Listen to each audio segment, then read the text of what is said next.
બનાસકાંઠાના ઈડરમાં ડિમોલિશનની કાર્યવાહી હાથ ધરાઈ છે। બસ સ્ટેશનથી ટાવર ચોક સુધીના દબાણો દૂર કરાયા છે। મુખ્ય માર્ગો પર નડતર રૂપ દબાણો દૂર કરાયા છે। તલાટી સહિતના મંત્રીઓની હાજરીમાં ડિમોલિશનની કામગીરી હાથ ધરાઈ। હાઈવે પરથી દબાણો દૂર થતા ટ્રાફિક સમસ્યા હવે દૂર થશે।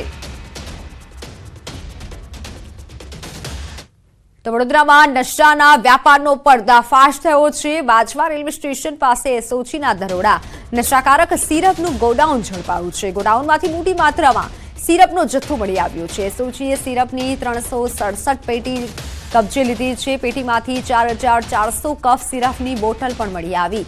ગેરકાયદે ચાલતા કફ સિરપના ગોડાઉનને સીલ કરાયું। એસઓજી દ્વારા ગોડાઉન માલિકની શોધખોળ હાથ ધરાઈ છે।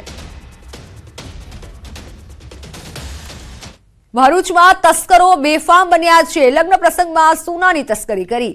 અતિથિ રેસોર્ટમાંથી 15 તોલાની તસ્કરી કરી। કારનો કાચ તોડી અને સોનાની ચોરી કરી। રિસોર્ટમાં સીસીટીવી પણ બંધ હોવાનો ખુલાસો થયો। પોલીસે ઘટનાસ્થળે પહોંચી વધુ તપાસ હાથ ધરી છે। અતિથિ રિસોર્ટમાં એક ફંક્શનમાં આવ્યો હતો અને ત્યાં મારી ગાડીનો કાચ તોડીને ચોરી વસ્તુ લઈ ગયા છે અને એમાં જ્વેલરીઝ હતી ગોલ્ડની લગભગ 7 થી 8 લાખની આજુબાજુની। હા, એપ્રોક્સિમેટ 9 થી 10 લાખ આસપાસની હશે અને કેશ હતી ખરીદતા। તો રાજકોટથી મહત્વના સમાચાર મળી રહ્યા છે। રાજકોટમાં આરોગ્ય વિભાગનો સપાટો। રામનાથપરામાંથી અખાદ્ય ચોકલેટનો જથ્થો ઝડપાયો। 1200 કિલો ચોકલેટનો જથ્થો જપ્ત કરાયો। શ્રી લક્ષ્મી સ્ટોરમાં અખાદ્ય ચોકલેટનો જથ્થો સીઝ કરાયો।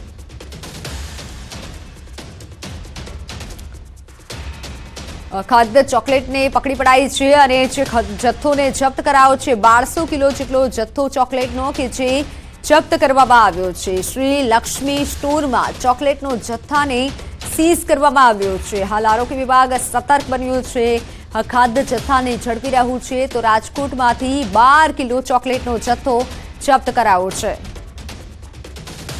ઓનલાઈન પર સંવાદદાતા અંકિત જોડાઈ ચૂક્યા છે। જી અંકિત, કઈ કઈ જગ્યાએ દરોડા કરવામાં આવ્યો, કેટલો જથ્થો હાલ મળી આવ્યો છે?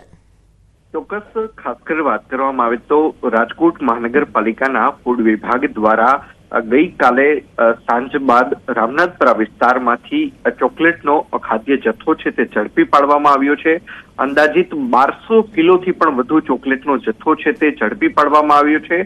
શ્રી લક્ષ્મી સ્ટોરમાં જે ચોકલેટનો જે જથ્થો રાખવામાં આવ્યો હતો તે તમામ જથ્થો છે તે સીઝ કરવામાં આવ્યો છે। સાથોસાથ જે ચોકલેટની ઉપરનું જે રેપર મળી આવ્યું છે ને તેમાંથી જે ચોકલેટ છે તે ચાઇનાથી આયાત કરવામાં આવી હોય અને ચોકલેટમાં નોનવેજના સિમ્બોલ છે તે લગાવવામાં આવ્યા છે। ત્યારે સૌથી મહત્વનો સવાલ તો એ ઊભો થાય છે કે આખરે આ ચોકલેટ છે તે શું નોનવેજમાંથી બનાવવામાં આવતી હતી કે કેમ, તે સહિતની તમામ બાબતો અંગે જે છે મહાનગરપાલિકાના ફૂડ વિભાગ દ્વારા તપાસ હાથ ધરવામાં આવી છે।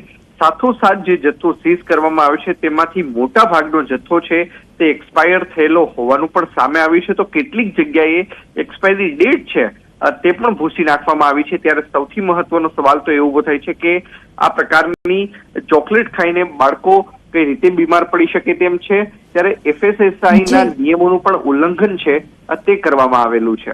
જી બિલકુલ અંકિત, આભાર માહિતી બદલ। તો અંબાજીમાં 51 શક્તિપીઠ પરિક્રમા મહોત્સવનો આજે ચોથો દિવસ છે। આજે મુખ્યમંત્રી, ધારાસભ્યો અંબાજી જશે।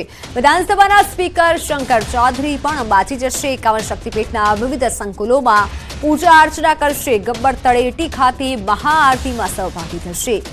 લાઇટ એન્ડ સાઉન્ડ શો નિહાળશે। મહત્વનું છે કે ત્રીજા દિવસે 2,60,000 શ્રદ્ધાળુઓએ પરિક્રમા કરી હતી। બનાસકાંઠામાં ટ્રિપલ અકસ્માત થયો છે। એકનું મોત નીપજ્યું। જીવાણા ગામ પાસે અકસ્માતમાં 2 લોકો ઘાયલ થયા। અજાણ્યા વાહને રિક્ષા અને કારને ટક્કર મારી હતી। ઇજાગ્રસ્તોને સારવાર માટે હોસ્પિટલ ખસેડાયા છે। પોલીસે સમગ્ર મામલે વધુ તપાસ હાથ ધરી છે। તો વડોદરામાં બસ સ્ટોપ પર વિદ્યાર્થીઓનો હોબાળો। એસટી ડ્રાઈવરે બસ ઊભી ન રાખતા હોબાળો થયો। કીર્તિસ્તંભથી પાદરા જતી બસનો ઘેરાવો। બસને રોકી ડ્રાઈવર પાસે ખુલાસો માંગ્યો। પોલીસે